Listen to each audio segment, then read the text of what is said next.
Apocalipse capítulo 1, versículo 9, diz assim, todos encontraram? Amém? Diz assim a palavra do Senhor. Eu, João, irmão vosso e companheiro na tribulação, no reino e na perseverança em Jesus, achei-me na ilha de Patmos por causa da palavra de Deus e do testemunho de Jesus. Achei-me em espírito no dia do Senhor e ouvi por detrás de mim grande voz como de trombeta, dizendo: o que vê, escreve em livro e manda às 7 igrejas. Repita comigo: 7 igrejas. Mais uma vez, 7 igrejas. Amém. Éfeso, Esmirna, Pérgamo, Tiatira, Sardes, Filadélfia e Laodiceia. Repita comigo: Éfeso, Esmirna, Pérgamo, Tiatira, Sardes, Filadélfia e Laodiceia. Amém. Voltei-me para ver quem falava comigo, e voltado vi 7 candeeiros de ouro, e no meio dos candeeiros um semelhante a filho do homem, com vestes talares e cingido à altura do peito com uma cinta de ouro.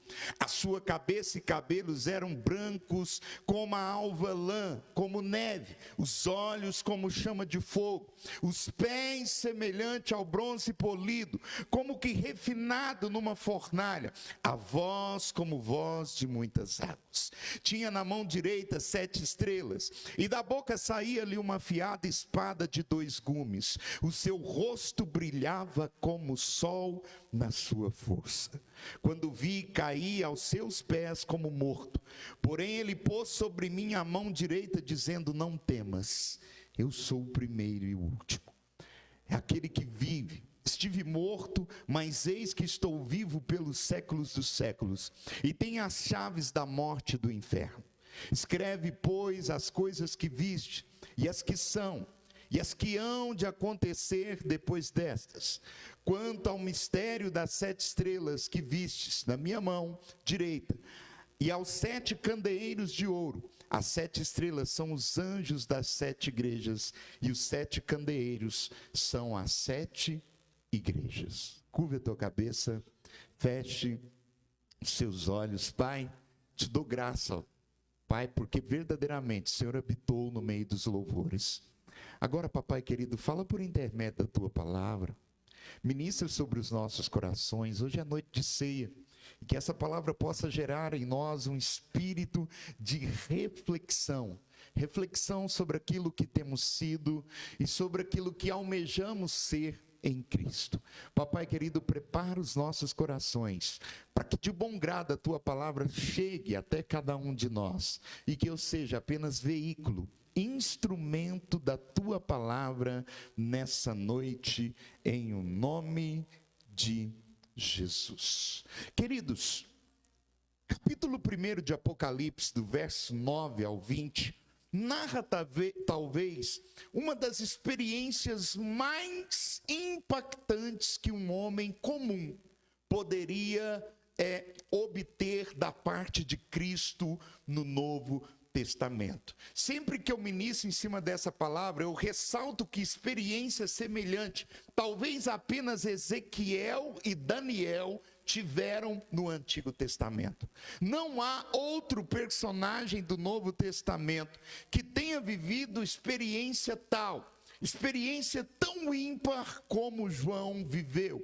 O apóstolo João que àquela altura já gozava do privilégio de ter tido, ou pelo menos ele se tinha assim por Cristo como discípulo mais chegado, e que vivera experiências marcantes e impactantes ao lado de Jesus, como no Monte da Transfiguração, e por que não dizer também no Getsêmani. Agora, esse mesmo João está prisioneiro na ilha de Patmos, e achado em espírito, ele vai viver agora aquela que seria, como eu disse, a experiência mais marcante de sua trajetória apostólica. João agora está tendo a visão de um Cristo glorificado, não que ele não o tenha visto após a ressurreição, mas agora na ilha de Patmos, ele está vendo um Cristo glorificado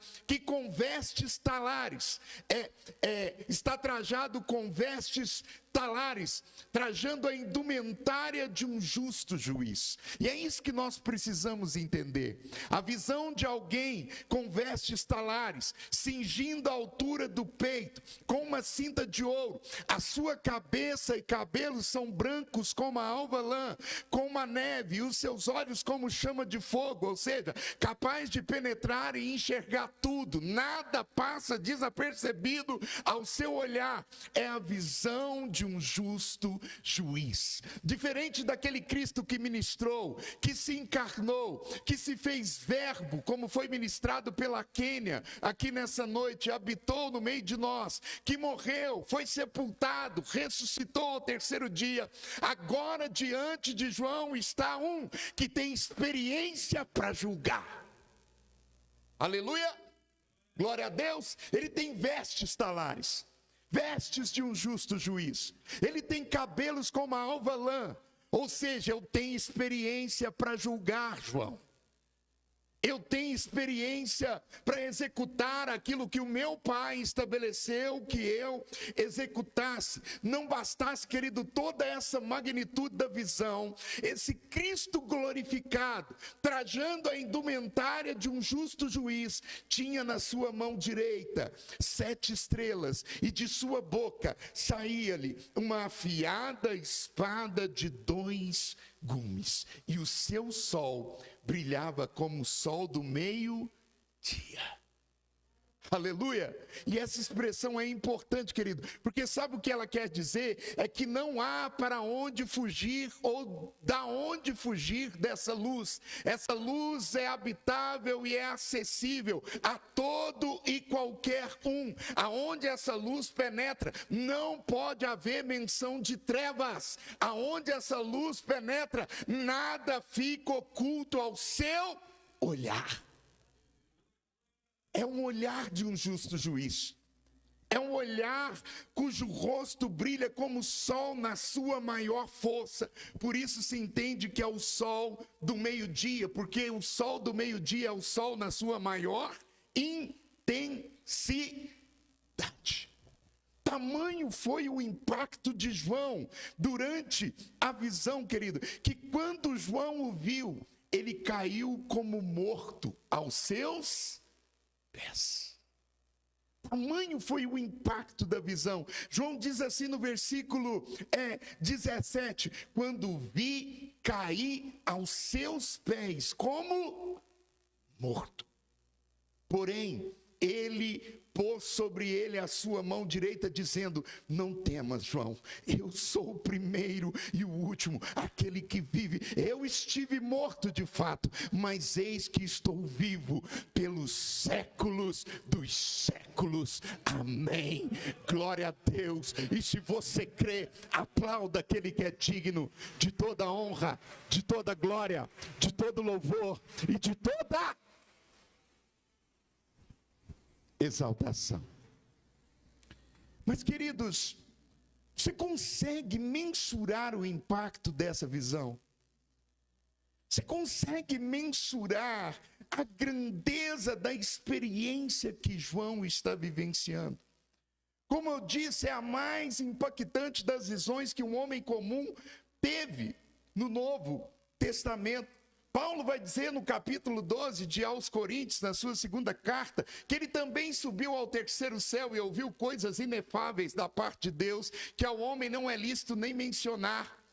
Mas eu creio que mesmo Paulo concordaria conosco em dizer que a sua experiência jamais chegou à experiência de João na ilha de Patmos.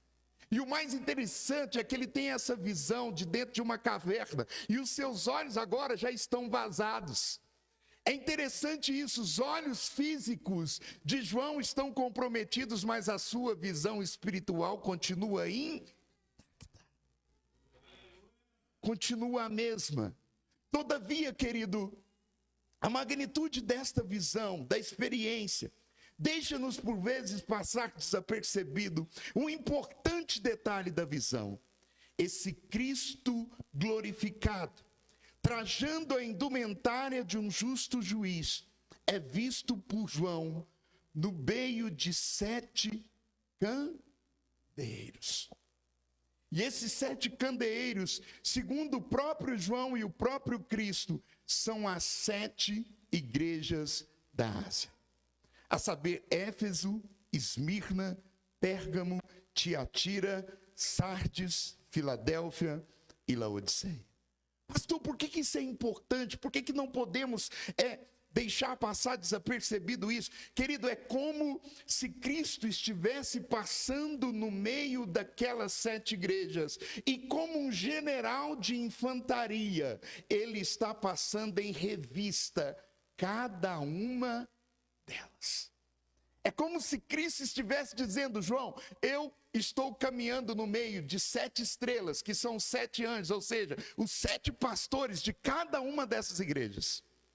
Não é um anjo sobrenatural. O anjo aqui é o mensageiro local da igreja, porque o significado da palavra anjo é mensageiro. E essas 7 estrelas são os 7 anjos, os 7 pastores. E eu caminho no meio dessas 7 igrejas. E eu caminho, João, avaliando, ponderando, medindo. É como se fosse um general. Os irmãos estão entendendo? Conferindo o enfardamento de cada um dos soldados.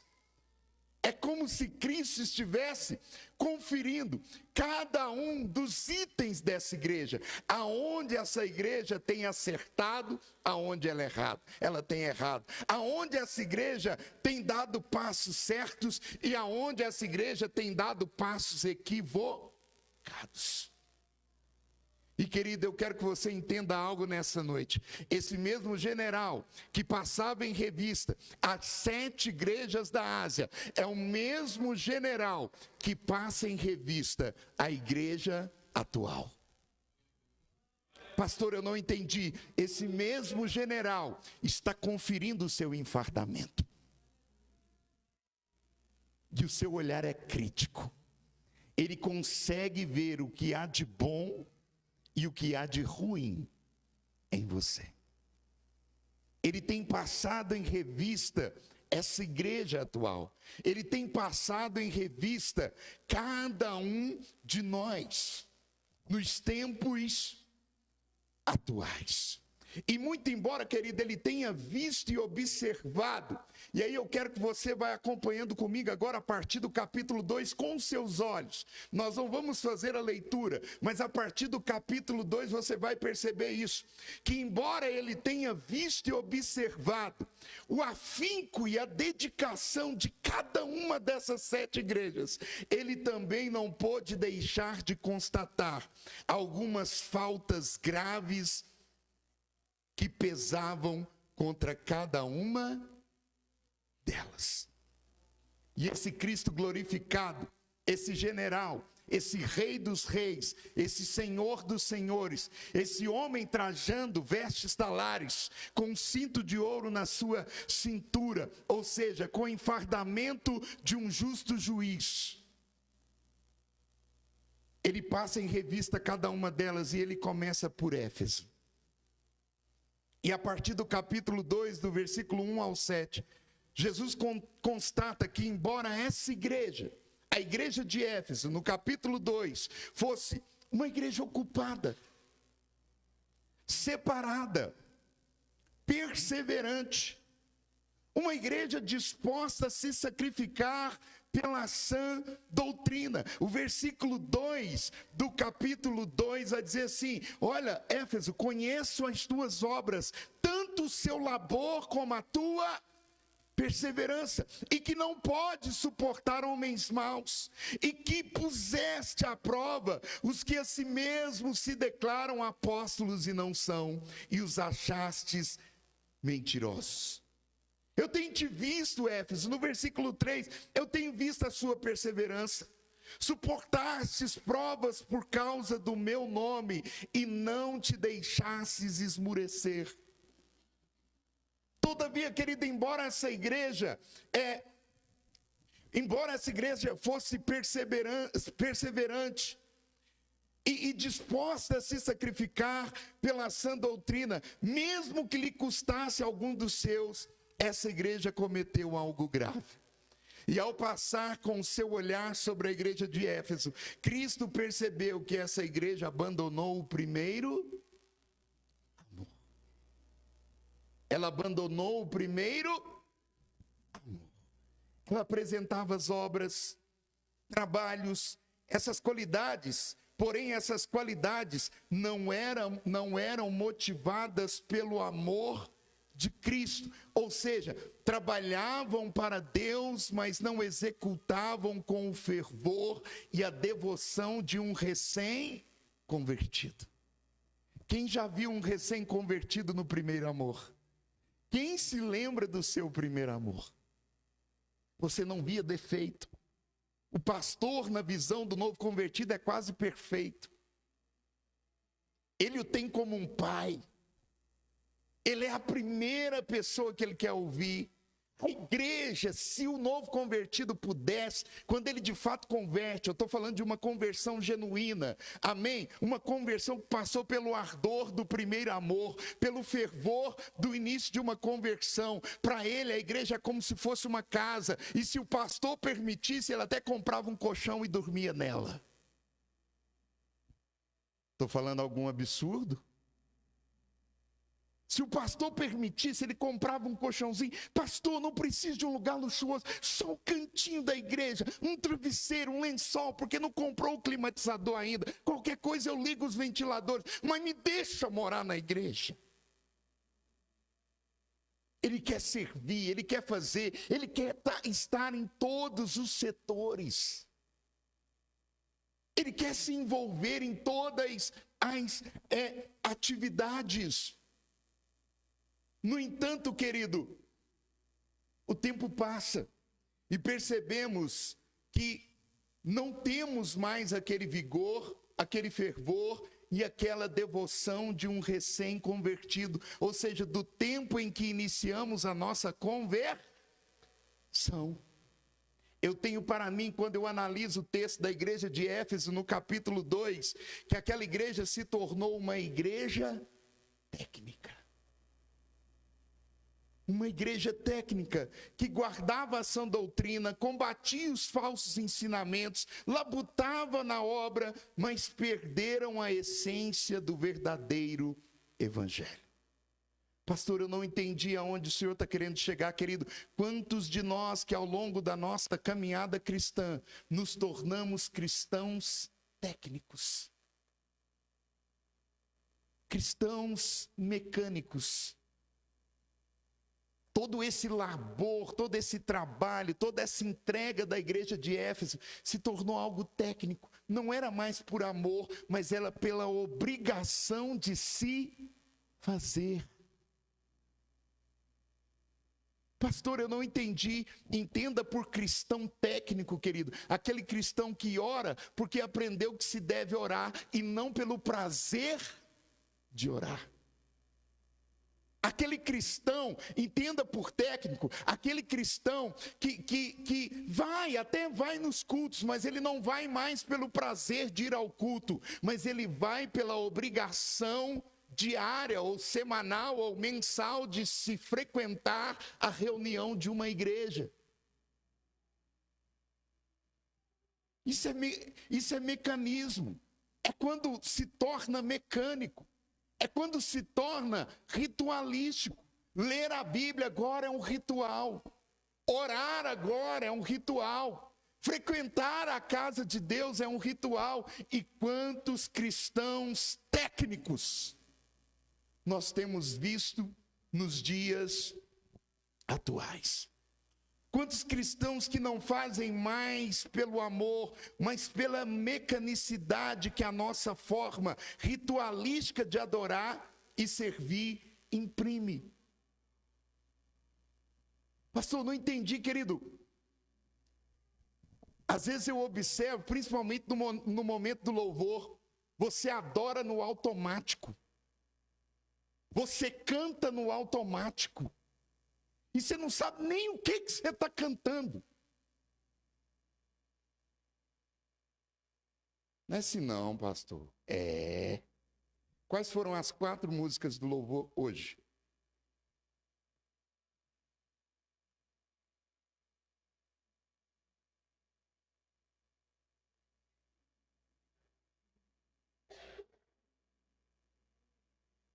Ainda bem que a Kênia, que ministrou, não está aqui.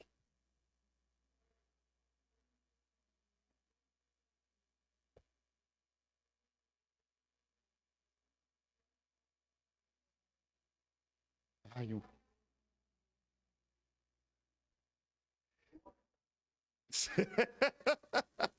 Alguém salvou a nossa noite. Amém?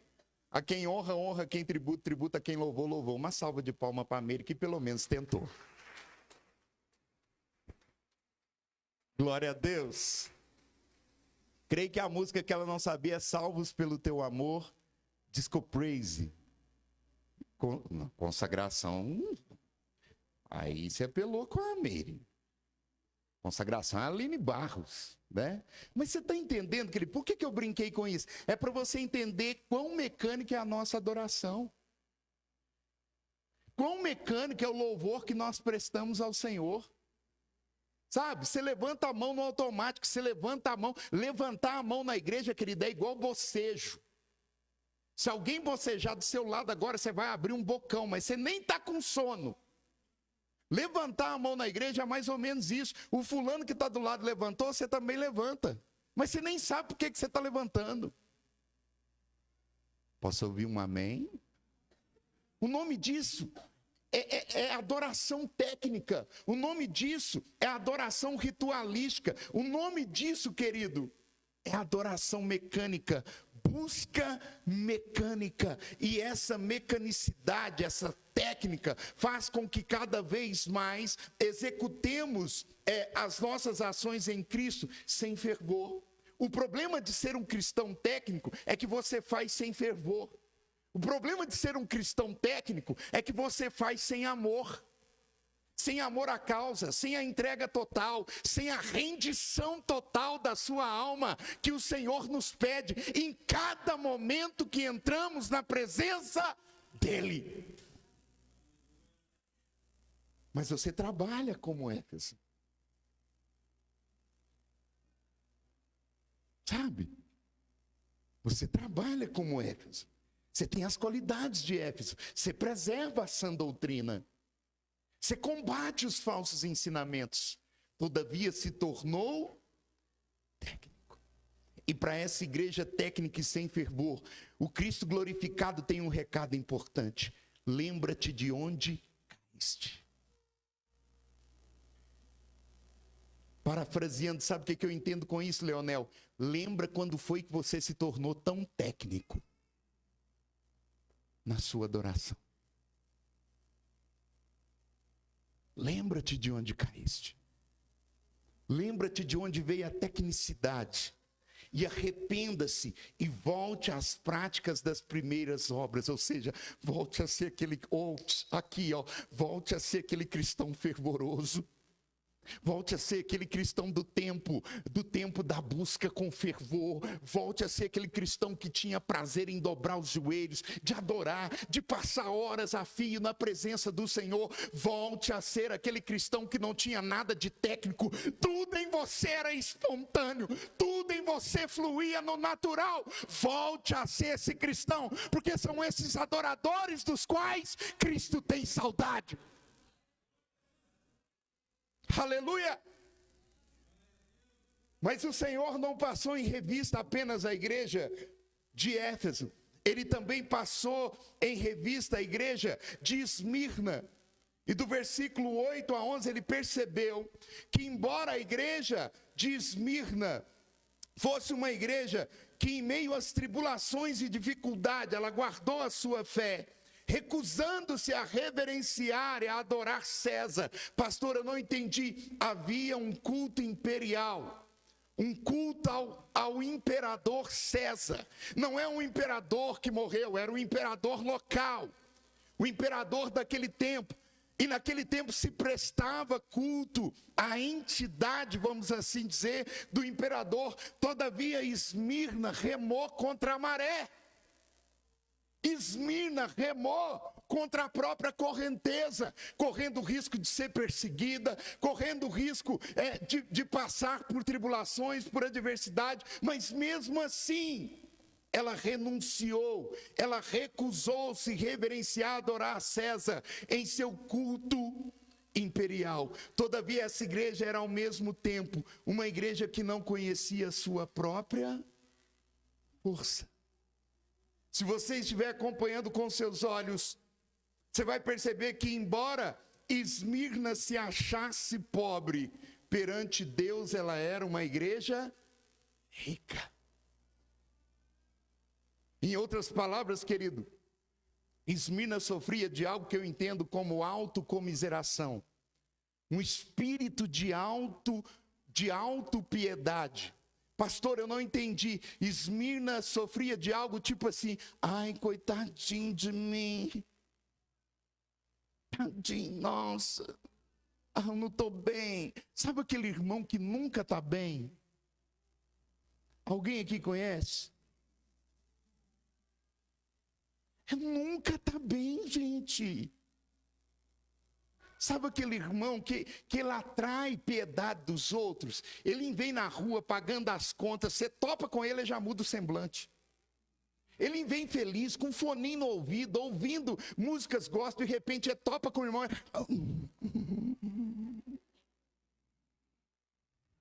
Graça e paz, meu irmão. Graça. Você entendeu? Esse é o tipo de cristão, Samuel, que não conhece a sua própria força. Não conhece a sua própria força. Se tem por pobre. Quantos cristãos nos dias atuais se tem por pobre de espírito? Uma pobreza espiritual.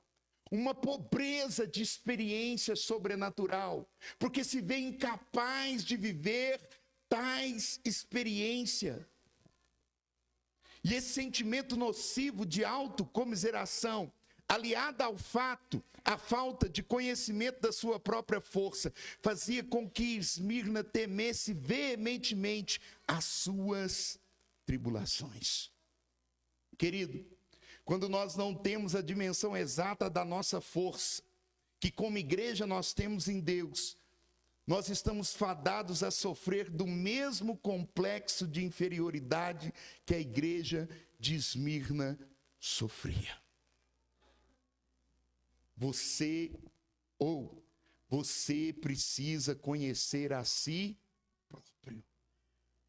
Você precisa olhar um pouquinho mais para dentro de si e vencer esse complexo de inferioridade que te faz pensar que você é menos crente do que qualquer um que está aqui. Quem aqui entendeu, diga amém. Quem aqui entendeu, diga glória a Deus.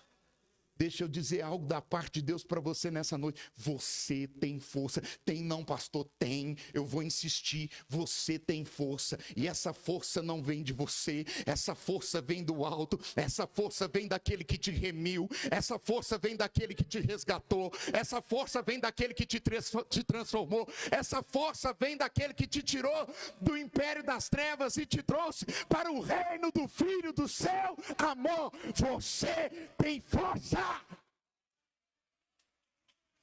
Aleluia! Glória a Deus! Mas por não ter força, você teme a tribulação que ainda nem sequer veio. Esse é o problema de não ter força.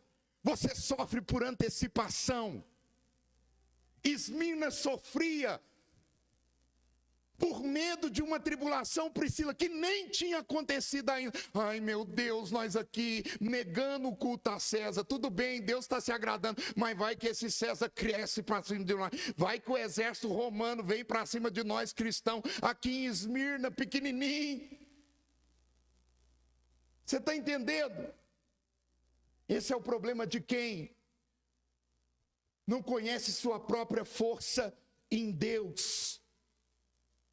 Mas assim como o Senhor tinha um recado para aquela igreja, Ele tem um recado para você nessa noite. Não temas as coisas que você há de sofrer. Ele é contigo. Aleluia. Olha para quem está do teu lado e diga para ele: ei, Esmirna. Fala bem mineiro, Esmirna. Isso. Amém. Fala para ele: não temas as coisas que você pode vir a sofrer. O Senhor é contigo. Aleluia. Glória a Deus.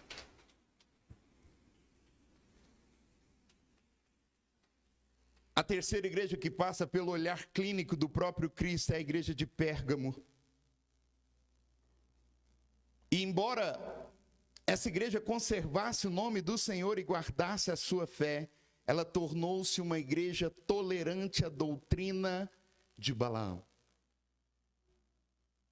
E para você que está acompanhando com seus olhos, eu quero explicar um pouquinho disso. É uma referência, uma analogia aos nicolaítas, uma seita que mandava na igreja. É uma seita, Samuel, que ela não veio de fora para dentro, ela brota dentro. É por isso que a igreja de Pérgamo sofre com essa analogia de Cristo, de comparar esses nicolaítas a Balaão, porque Balaão é alguém que vai se infiltrar no meio do povo de Israel quando eles caminhavam no deserto. Quem conhece a história aqui, diga amém. Cujo propósito desse Balaão era com somente desvirtuar, desviar. E agora a igreja de Pérgamo está sofrendo da mesma coisa, de uma seita que queria mandar na igreja, privando o povo da sua liberdade em Cristo. Uma seita que provocou uma divisão de classes sociais. Na igreja de Pérgamo havia uma divisão clara entre o clero, ou seja, os mais nobres, e os leigos. Aqueles que não sabiam muita coisa, que não tinham muita informação. Pérgamo era uma igreja que, muito embora guardasse a sua fé, se deixou seduzir por alguns falsos ensinamentos. E isso desagradou a Cristo.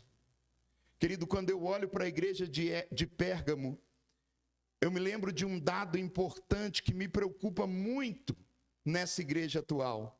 Nós, cristãos atuais, somos de longe a mais sincrética das versões das igrejas de Cristo. Nós, da igreja atual, somos os mais sincréticos das versões de igreja que se teve ao longo desses 2000 anos. Pastor, o que é sincrético? Entenda por sincrético um culto misturado. Entenda por sincrético tentar trazer práticas mundanas para dentro da igreja. É isso que é um culto sincrético. Entenda por sincrético tentar de todas as formas mesclar trevas e luz. E quando eu me refiro a trevas e luz, por favor, eu estou dizendo de culto que se presta. Você está entendendo? Talvez nós somos a geração que mais se aproxima do caráter da igreja de Pérgamo. Porque queremos mesclar, queremos misturar, queremos permitir que algumas ideologias penetrem e se infiltrem no meio da igreja atual. Queremos permitir que certos tipos... Gente, eu ouvi e vi Lembra daquele satanista que fez o Nine, o L? Quem se lembra que o satanista que fez o L na época da eleição? Eu vi um vídeo desse satanista tentando entender como o satanista, tentando entender como a igreja que se diz uma igreja messiânica, uma igreja de Cristo, consegue permitir que se adentre no meio dela músicas de cunho como músicas de funk.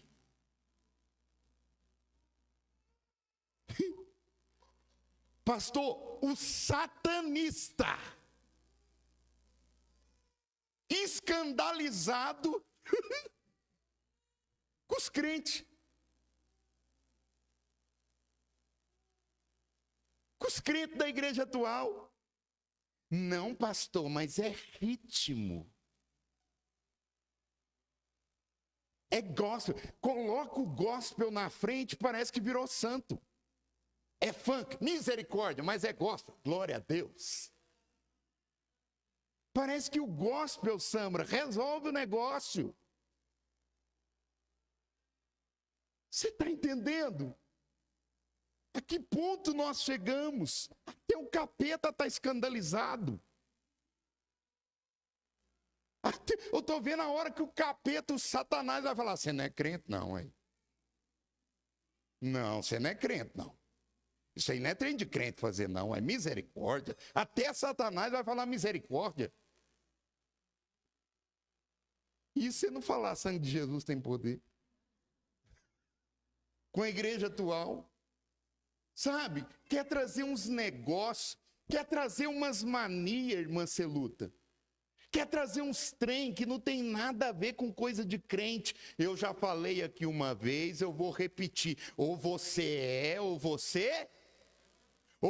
serve a Deus, ou você em cima do muro. Não dá para ficar. Não dá para ficar. Nós cristãos atuais somos de longe, como eu disse, a versão mais sincrética das igrejas de Cristo. E assim como Pérgamo, temos nos deixado seduzir por alguns modismos. Sabe, a gente quer se deixar seduzir por alguns modismos. Não, pastor, mas atrai jovem. O dia que o Conexão Dunamis, e glória a Deus que eles não fazem isso. Mas o dia que o Conexão Dunamis quiser trazer algo mundano para atrair jovem lá fora, eu acabo com o Conexão Dunamis. Que bom que eu ouvi um glória a Deus. Querido, se jovem não é atraído pela palavra, vai ser atraído por mais o quê? Se a fé vem pelo ouvir, pelo ouvir da palavra, sem modinha. Eu gostei de um culto do Conexão Dunamis, que a Samra, você devia fazer isso de novo. A Samra pegou esses jovens, hoje nós não vamos cantar, hoje nós não vamos ler Bíblia, dobra o joelho. Lembra disso? Jovem tudo com o joelho dobrado. Orando. Sabe? É esse tipo de essência e experiência que a gente tem que passar para os nossos jovens. A gente tem que ensinar sem medo de errar para os nossos jovens que crente ora. Crente ora, crente busca, crente clama. O Nicolas tem pedido para dar algumas palavras franqueadas no culto dos homens. 8 anos. Nós não forçamos isso, né, Dani? Não forçamos. Ele faz porque quer, parte dele. Mas quarta ele desceu comigo, eu falei assim, entra aqui, deixa eu te mostrar como é que o papai faz. Acho que ele pensou, não, o papai vai pegar todos os livros de estudo dele, vai debruçar sobre a mesa e tal. Quando ele entrou para dentro da minha sala, eu falei, dobra o joelho aí. É assim que eu faço. Ele dobrou o joelho do lado de cá, eu dobrei do lado de cá. Aí eu diminuí o tom da minha voz e fiquei ouvindo ele. Senhor, me usa. Use em nome de Jesus. Em nome de Jesus. Eu não sei como é que você faz. Eu não sei como é que você faz com meu pai, mas eu sei como é que o Senhor vai fazer comigo. Então me usa. Em nome de Jesus. Você entendeu? É isso que a gente tem que ensinar para os nossos jovens. É isso que nós temos que ensinar. E para essa igreja, o Senhor tem uma admoestação: arrependa-se. É tempo dessa igreja, aqui ó, é tempo dessa igreja sincrética se arrepender. O Senhor está passando essa igreja misturada, mesclada, esse tipo de crente meia boca. E por favor, Raimundo, é porque eles usam o seu nome para fazer essa rima. Então, para não ofender o irmão Raimundo, vamos usar Edmundo. Não tem nenhum Edmundo não, né? Crente Edmundo, um pé na igreja, o outro no mundo. Senão nós vamos ofender o Teixeira. Amém? Você está entendendo, querido? Sabe? É tempo de se arrepender. Arrependa-se. O Senhor passa em revista também uma igreja chamada Tiatira. E a igreja de Tiatira apresenta para nós um contraste, no mínimo, interessante com a igreja de Éfeso. Diferente da igreja de Éfeso, Tiatira, querida, ela tinha amor. Olha que interessante. Éfeso perdeu o amor, mas Tiatira, não. Ela ainda tinha amor. Ela não perdeu o fervor. Ela não perdeu a paixão. Ela não perdeu o ardor pela causa. Todavia, querido, ela simplesmente abriu mão da doutrina e foi tolerante a uma mulher chamada Jezabel, que a si mesmo se declarava profetisa. Querido, quanta semelhança com os nossos dias. Parte dessa igreja tem se rendido a palavras de pessoas que se dizem profeta, quando na verdade não é. Parte dessa igreja tem se rendido a palavras de pessoas que se dizem de Deus e não tem nada de Deus. E eu vou te falar uma coisa. Ai, glória a Deus que nós estamos numa igreja, numa cidade pequenininha. Não tem essas Jezabéis aqui. Não tem esses Balaãos aqui. Você não precisa caminhar muito para esbarrar com eles, não. Você não precisa caminhar muito para esbarrar com esse tipo de líder espiritual, com esse tipo de cristão desse novo tempo. Essa mulher não apenas ensinava, mas ela seduzia os cristãos a se prostituírem e comerem coisas sacrificadas aos ídolos. E, querido, chama minha atenção um fato. Aqueles que se deixassem seduzir, lá no versículo 22 do capítulo 2, aqueles que se deixassem seduzir por essa mulher, se não abandonassem os seus ensinamentos, seriam acometidos de grandes tribulações os que com ela se adulterassem. Quantos cristãos dos dias atuais que por se prostituírem com o pecado, por se deixarem seduzir por falsos ensinamentos, têm se encontrado enfermos espirituais e estão passando por grandes provas e por grandes tribulações. Tem cristão que sofre porque tem se deixado levar por ensinamentos falsos. Tem cristão que sofre porque tem aberto os seus ouvidos por um evangelho, que eu gosto de chamar de pseudo-evangelho, sedutor. Cuidado com o evangelho que prega só prosperidade. Cuidado. Cuidado com o evangelho que prega só prosperidade. Cuidado com o evangelho que prega só cura. Cuidado com o evangelho que prega mais Satanás na igreja do que o próprio Cristo. Cuidado! Todo dia tem um capeta que manifesta. Credo! Tudo bem, negão? Amém? Olha que negão bonito, gente. Não é? Eu gosto dele. Amém? Sabe, todo dia parece uma cirandinha. Que isso, pastor? Todo mundo roda. Sabe? Parece o peão da casa própria. Gira no manto. Não, gente, tem Deus nisso não. Falo com toda a categoria, Thaís, não tenho medo. Não tem Deus nisso. Sentiu um vento do Espírito, começa umas quebradas estranhas. Oi.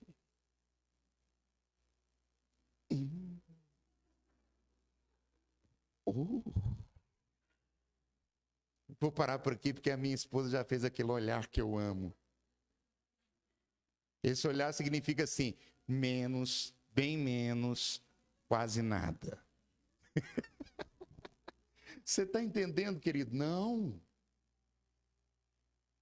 Pare de se abrir para esses ensinamentos. Todo lixo que vem de ensinamento teológico da internet, você acha que é de Deus. Todo lixo. Você acha que tem Deus? Você acha que não falou Cristo, teólogo?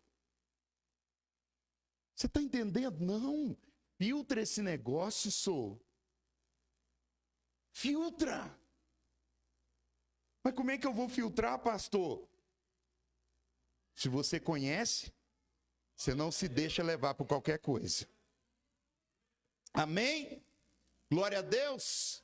Mas o Senhor ainda passaria em revista uma igreja chamada Sardes.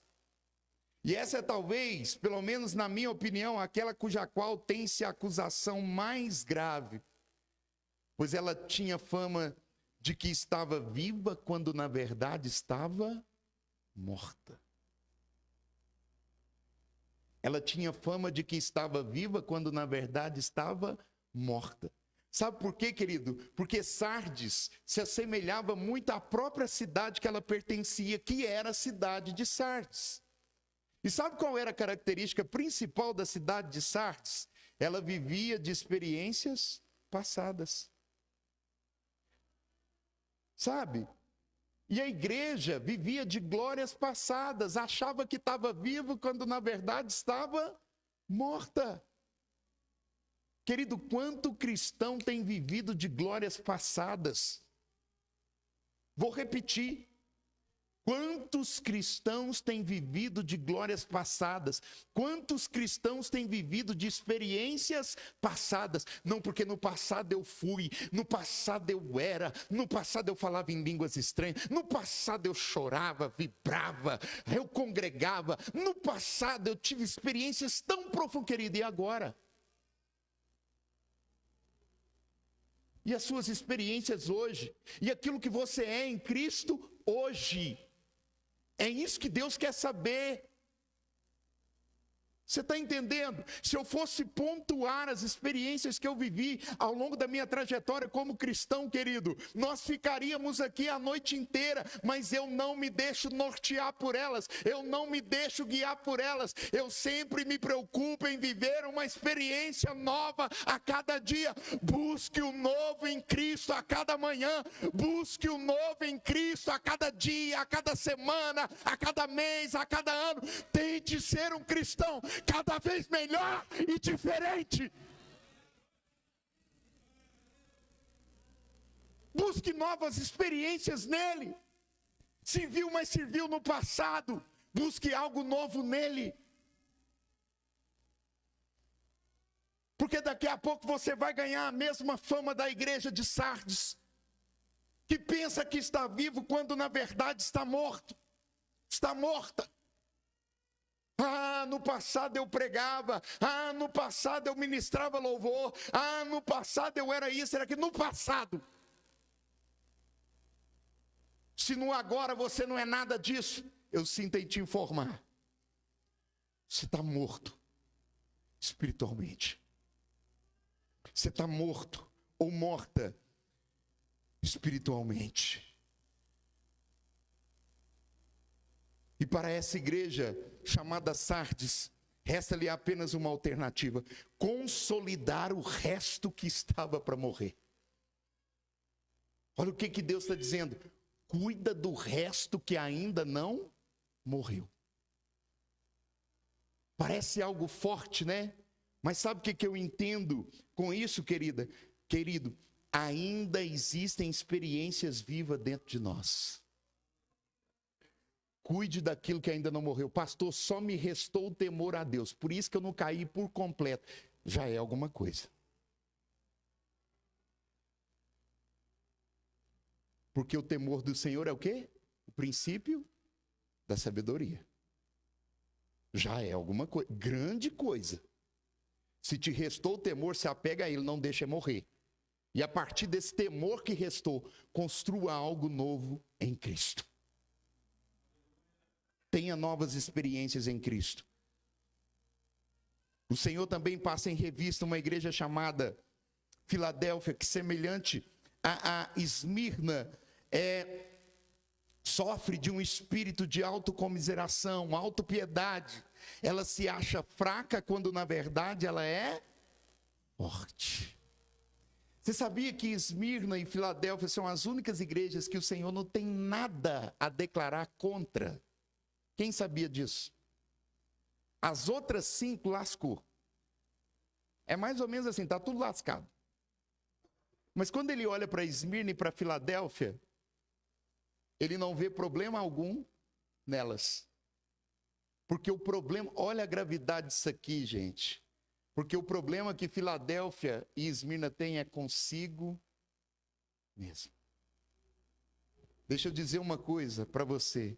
O maior inimigo das nossas almas não é Satanás, é você mesmo. É você mesmo. Filadélfia via uma fraqueza que o Senhor não via. Porque Deus olhava para aquela igreja que se achava fraca e via nela força. Via nela força. Às vezes nós nos sentimos tão fracos por não conseguirmos ser aquilo que gostaríamos de ser em Deus. É por isso que muitas das vezes nós nos sentimos fracos. Essa mania que a gente tem de, presta atenção nisso aqui, nos medir em relação ao outro. Ou, pare de se medir a partir do outro. Cada um tem a sua experiência individual com Cristo. Eu queria ser mais em Deus, eu queria ter a experiência que fulano tem, eu queria ministrar como a Priscila ministra, eu queria pregar como a Dani prega, mas você queria ter a vida que a Priscila tem? Hein? Não é, Priscila? Só pega a Luísa emprestado um dia.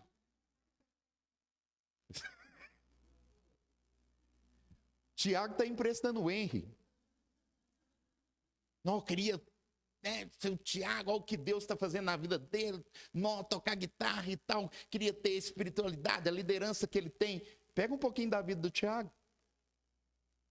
Quando o Tiago começa a digitar na quinta-feira à tarde, no grupo do Ministério Louvor, meu coração até gela. Porque provavelmente ele está agarrado em cima de um caminhão, amarrando tijolo, para sair na madrugada do mesmo, ou do dia posterior. Você está entendendo? Por que eu gelo? Sobrou para mim. Deu ruim. Bateria. Você está entendendo? Para de espelhar a sua vida espiritual nos outros. Dependência emocional na quinta-feira vai falar disso. Para de espelhar a sua vida espiritual nos outros. Viva as suas próprias experiências. A partir do momento que você viver suas próprias experiências, você vai descobrir quem você é em Cristo. Se coloque de pé do teu lugar. Eu quero chamar o corpo diaconal aqui.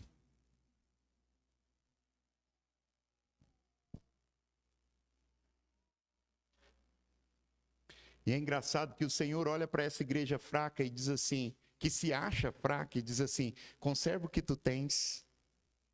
E sabe o que Filadélfia tinha? Palavra. Conserva o que tu tens. O que você tem é suficiente. Você tem palavra? Tem, Keila? Você tem palavra no seu coração? Tem, Sambra? Conserva o que tu tens. baixada no bichão aí. Conserva o que tu tens. Mas faltou uma igreja, né? E nós encerramos com ela.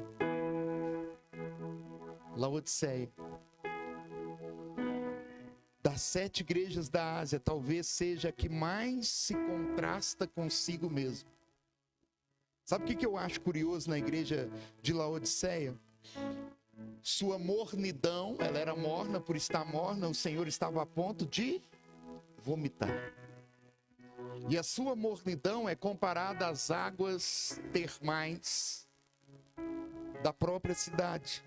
Águas que ela recebia de Hierápolis, que eram águas quentes, que se cruzavam, se encontravam com as águas frias de Colosso. E Jesus olha para aquela igreja e fala assim: Laodiceia, você está tão morna quanto a água da sua cidade. Os visitantes, quando bebem água da sua cidade, têm ânsia de vômito. E quando eu olho para a sua espiritualidade, igreja de Laodiceia, eu estou a ponto de vomitá-los. A sua espiritualidade me causa náuseas. É isso que Deus está dizendo. A sua espiritualidade embrulha o meu estômago. Ela tinha fama de possuir o maior centro têxtil da região e produzia uma lã rara, que era uma lã negra. Mas o Senhor olha para ela e vê uma igreja nua. Ela produzia um unguento, um colírio para os olhos, mas era uma igreja que estava cega. Mas o erro mais grave de Laodiceia não foi estar nu, nem morna,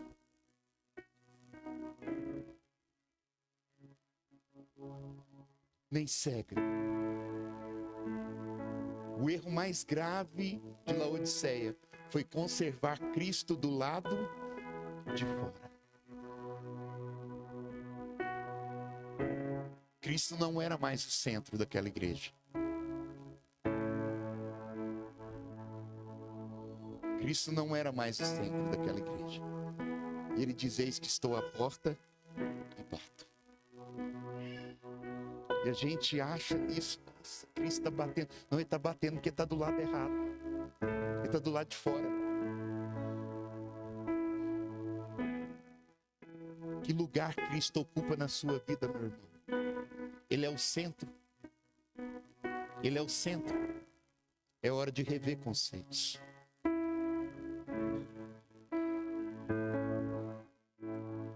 Há quem diga escatologicamente que a igreja de Laodiceia é a igreja do nosso tempo. Mas eu ouso dizer que a igreja atual tem as características de cada uma das 7 igrejas. Ela perdeu o primeiro amor. Ela não se conhece. Ela é morna. São 7 cartas para nós. E não para aquelas igrejas. Sabe por quê? Porque se você visitar a região da Ásia Menor hoje, essas igrejas se tornaram ruínas. Elas não existem mais. Você vai fazer um concerto com Deus hoje, ou você vai esperar que a sua vida espiritual se torne uma ruína?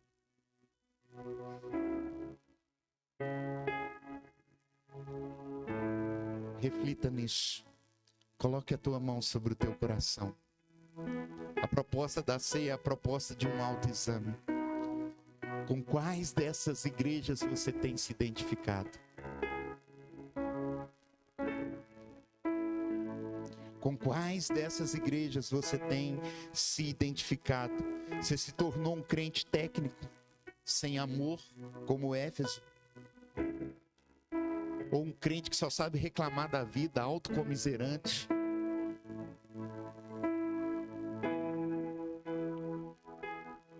Se tornou-se um crente tolerante ao pecado, como a igreja de Pérgamo? Ou como a igreja de Tiatira, que vivia de aparência, ou Sardes, que tinha fama de viva quando na verdade estava morta. Ou Laodiceia, cuja qual Cristo estava do lado de fora. Com qual dessas igrejas você tem se identificado? Olhe para dentro de si e faça um concerto com Ele. Faça um concerto com Ele. Pai, nós apresentamos diante do Senhor o pão que representa o seu corpo, que foi dado por cada um de nós. É um memorial, ele não se torna corpo de fato, mas ele representa algo simbólico, porém de extrema importância no que diz respeito à nossa salvação. Por isso nós consagramos e apresentamos esse elemento ao Senhor. Nós apresentamos, ó Deus, o suco da uva que representa o teu sangue. O teu sangue que foi dado por nós. E segundo a palavra que foi ministrada, que cada um de nós reflita sobre aquilo que temos sido em Cristo e que nos arrependamos, ó Pai, dos nossos delitos e pecados e nos tornemos aptos a participar da ceia no teu corpo, em o nome de Jesus. Eu quero me despedir daqueles que estão na live. Amém? Que Deus abençoe cada um dos que esteve conosco. Aqueles que são batizados.